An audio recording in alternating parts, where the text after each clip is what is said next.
Halo, selamat malam. Assalamualaikum warahmatullahi wabarakatuh. Nama saya Ito Putra. Saya adalah salah satu peserta dalam pelatihan Certified Contract Drafting Specialist. Dan saya ingin mempresentasikan perancangan kontrak yang saya buat sebagai salah satu kewajiban dari penyelesaian tugas program ini.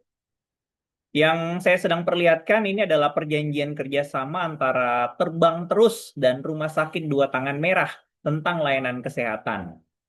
Nah, apabila kita simak bersama, yang tampil yaitu halaman depan dari kontrak yang memperlihatkan yaitu identitas para pihak, ya, dan juga apa judul dari kontrak tersebut.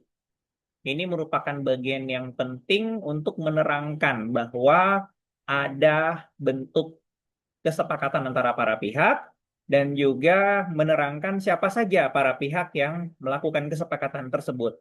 Nah, kemudian berlanjut di bagian isi di mana saya memperkenalkan definisi dan pengertian, ya, dan juga melanjutkan dengan ruang lingkup dan prosedur, ya, dari perjanjian yang dibuat, ya.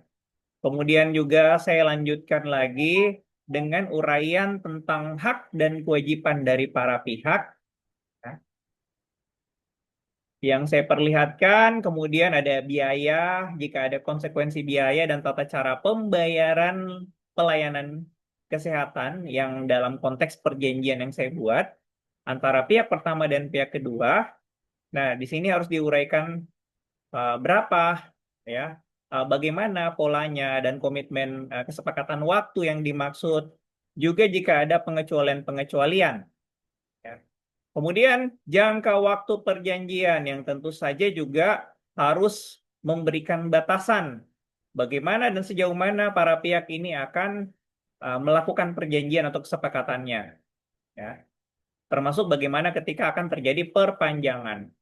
Nah, selanjutnya saya juga memasukkan keadaan kahar atau force majeure, ya. Ini juga penting sehingga memberikan definisi seperti apa keadaan kahar atau force majeure itu, kemudian apa konsekuensi yang harus dipenuhi oleh para pihak apabila keadaan kahar atau force majeure ini terjadi. Nah, kemudian juga disebutkan tentang pengakhiran perjanjian, ya, dengan berbagai kriterianya, ya. Dan kemudian perubahan ataupun kerahasiaan dari isi perjanjian ini yang tentunya harus dijaga bersama oleh para pihak, ya. Kontak atau pemberitahuan dan para wakil yang ditunjuk dalam melaksanakan perjanjian, konsekuensi saksi dan juga penyelesaian perselisihan, adendum ataupun bagaimana ketika ada perubahan dalam perjanjian, serta bagian penutup, ya.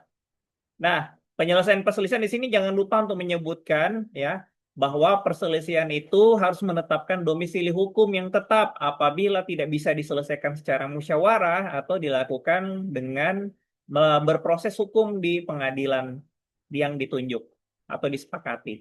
Nah, di bagian akhir tentunya di sini kemudian ditandatangani oleh para pihak, ya.